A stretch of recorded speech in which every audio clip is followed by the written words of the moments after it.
السلام عليكم ومرحبا بكم في مطبخ ماما نادية. نتمنى تكونوا كلكم بخير وعلى خير وفي احسن الظروف. يوم جديد ووصفة جديدة. اليوم غادي نتقاسم معكم سمن بريستيج بشكل غزال بحشوة جديدة، كيجي مورق ومقرمش. كنتمنى الوصفة تعجبكم، ولا عجباتكم ما تنسونيش من دعواتكم الزوينة ومن لي لايك والاشتراك في القناة والضغط على الجرس ليصلكم كل جديد. يلا ندوزو للمقادير مع طريقة التحضير.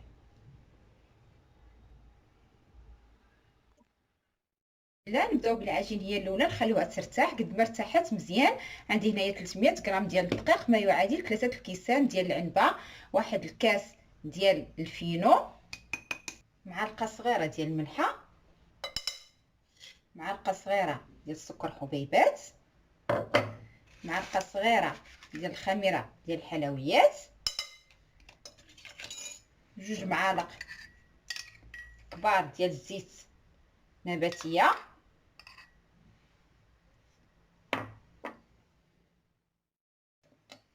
معلقه كبيره ديال الخل، والماء دافي باش نجمع العجينه. عير دابا الحال بارد، في الحال سخون راه ما تنعجن عير من الروبيني. بسم الله.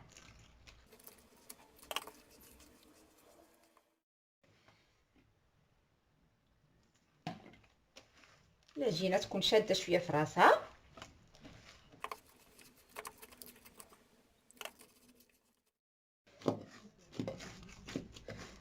صافي غادي نديها ونجيبها.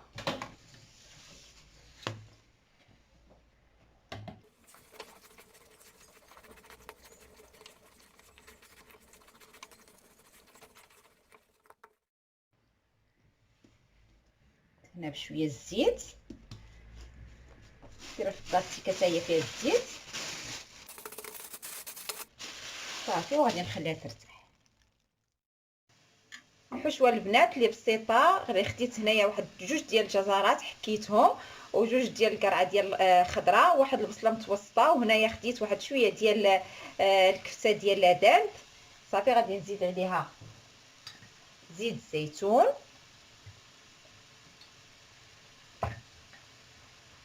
ملحه،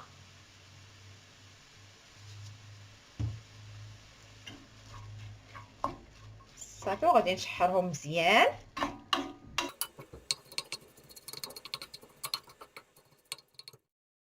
سمحوا لي البنات صحاب شعلت الكاميرا.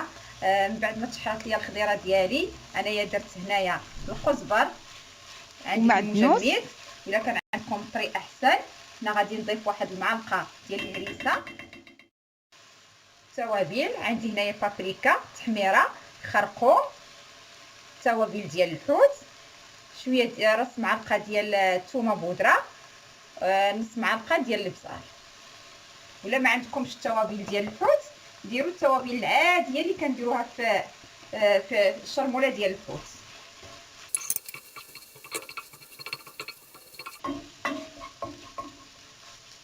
وعندي هنايا الشعريه الصينيه اللي درتها في الماء، واحد الماء غليان 5 دقائق، وصفيتها وقطعتها بالمقص.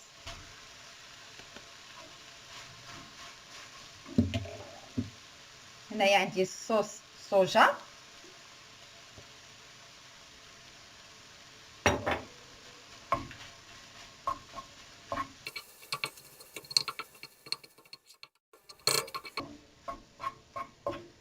صافي. الحشوه خاصها تكون ناشفه البنات، هانتوما ناشفه. وغادي نطفي عليها وذوقوا، الا خاصها شويه الملحه زيدوا ليها الملحه.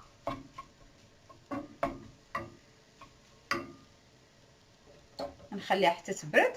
غادي ندوزو دابا للعجين. ها هي العجين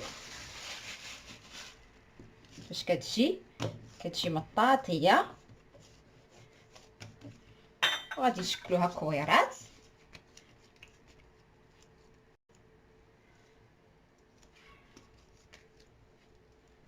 حسب الحجم اللي بغيتو ديال المسيمنات، كبار ولا متوسطين.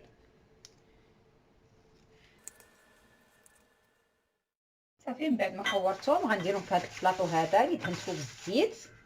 بسم الله.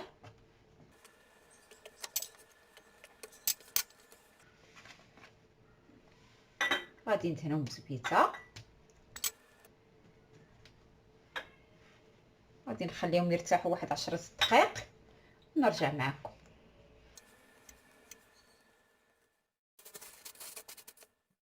بعد ما ارتاحت العجينه، عندي هنايا الزبده ديال التوريق وعندي هنايا الزيت. ناخذ الزيت غنبسط به العجينه ديالي.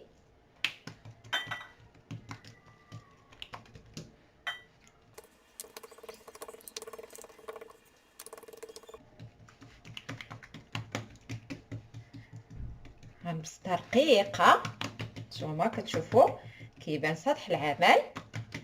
صافي غادي ندهنها بشويه ديال الزبده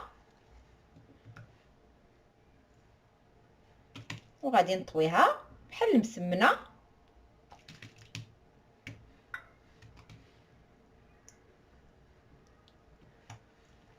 بهذا الشكل هذا. نعاود معكم وحده اخرى.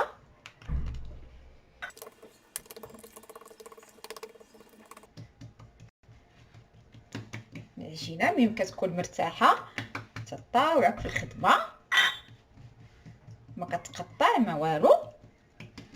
نتوما صافي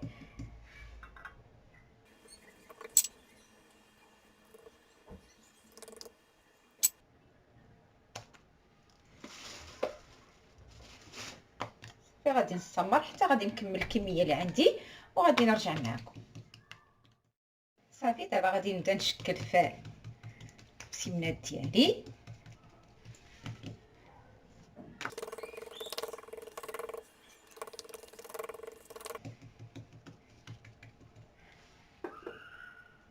غادي ندير حشوه بهذا الشكل هذا.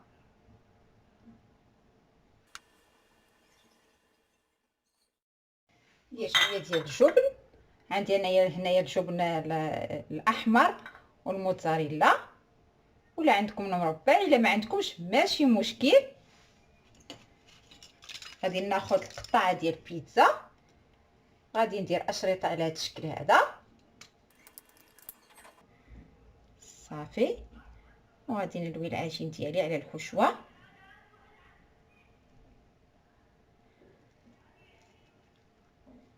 بهذا الشكل هذا.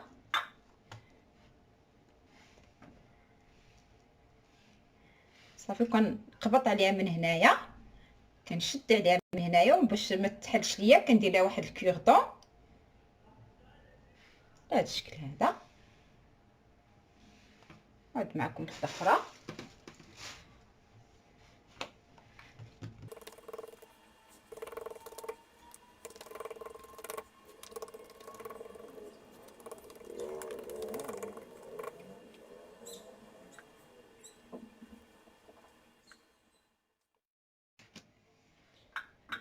شويه ديال الجبن، ديال الاشرطه،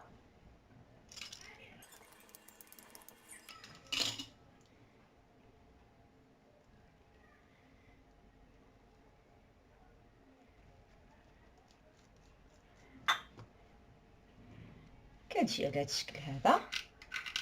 صافي نقرص عليها من هاد من هادوك جوج طرف الاخرين،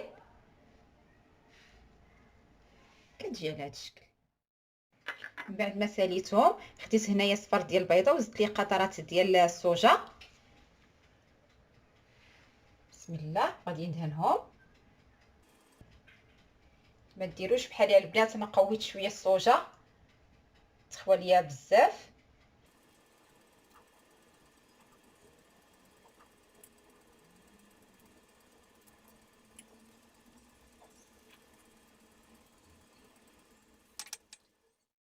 وغادي نزينهم بالبافو وبودر الخشخاش، اللي بغى يزينهم بالجلجان يزينهم.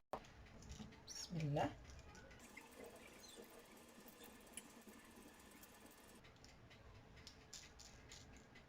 في هذه الاثناء راني مشعله الفران على 180 درجه من الفوق ومن التحت. غادي ندخل المسيمنات ديالي حتى غادي يطيبوا ان شاء الله، ونتلاقاو في الشكل النهائي.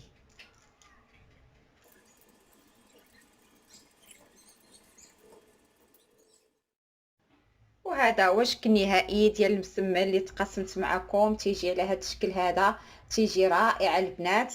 هانتوما تيجي مقرمش، تيجي زوين بواحد الحشوه اللي كتجي بنينه. كنتمنى يعجبكم، وإلا عجبكم ما تنسونيش من دعواتكم الزوينه. وما بقى لي الا نقول لكم دمتم في رعايه الله، والى اللقاء في وصفه قادمه ان شاء الله.